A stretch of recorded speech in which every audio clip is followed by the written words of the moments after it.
बोधि वृक्ष के बारे में तो आपने सुना ही होगा।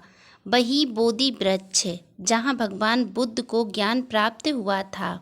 पहले तो यह जान लीजिए कि बोधि का मतलब ज्ञान होता है और वृक्ष का मतलब पेड़ यानी ज्ञान का पेड़। दरअसल बोधि वृक्ष बिहार के गया जिले में बोध गया स्थित महाबोधि मंदिर परिसर में स्थित है। यह एक पीपल का पेड़ है। यह वृक्ष लगभग 30 मीटर ऊंचा है और इसकी शाखाएं बहुत फैली हुई हैं। आज तो यह वृक्ष एक सुरक्षित स्थान पर स्थित है। इसी पेड़ के नीचे ईसा पूर्व 531 में भगवान बुद्ध को ज्ञान प्राप्त हुआ था।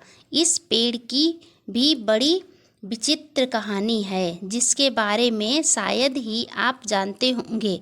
आपको जानकर हैरानी होगी कि इस पेड़ को 2 बार नष्ट करने की कोशिश की गई थी, लेकिन हर बार चमत्कारी रूप से यह पेड़ फिर से उग आया था। बोधि वृक्ष को नष्ट करने का पहला प्रयास ईसा पूर्व 3री शताब्दी में किया गया था। वैसे तो सम्राट अशोक बोधि अनुयायी थे, लेकिन कहते हैं कि उनकी रानी त्रिशरक्षिता ने चोरी छिपे वृक्ष को कटवा दिया था। उसी समय सम्राट अशोक दूसरे प्रदेशों की यात्रा पर गए हुए थे। हालांकि उनका यह प्रयास विफल रहा था। बोधि वृक्ष पूरी तरह नष्ट नहीं हुआ था।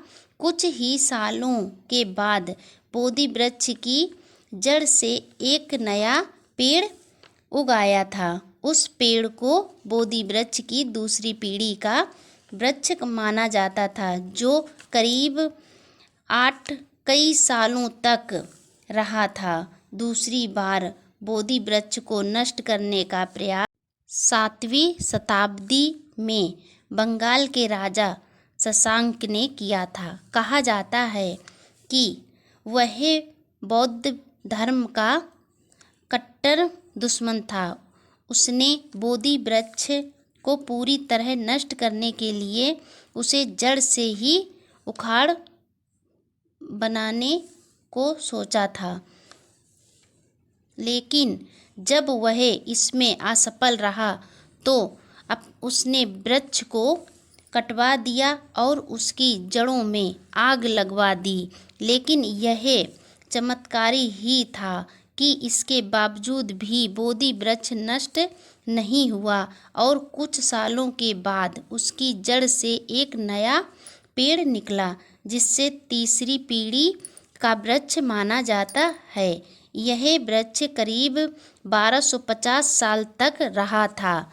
तीसरी बार तो बोधि वृक्ष वर्ष 1887 में प्राकृतिक आपदा की वजह से नष्ट हो गया था, जिसके बाद एक अंग्रेजी लॉर्ड कनिंघम ने वर्ष 1880 में श्रीलंका के अनुराधापुरा से बोधि वृक्ष की शाखा मंगवाकर उसे बोध गया में फिर से स्थापित कराया था।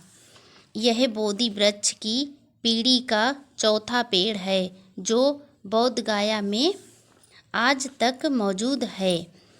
दरअसल ईसा पूर्व 3री शताब्दी में सम्राट अशोक ने अपने बेटे महेंद्र और बेटी संघमित्रा को बौद्ध धर्म का प्रचार प्रसार करने के लिए बोधि वृक्ष की टहनियाँ देकर उन्हें भी श्रीलंका भेजा था। उन्होंने ही अनुराधापुरा में उस वृक्ष को लगाया था जो आज भी वहाँ मौजूद है।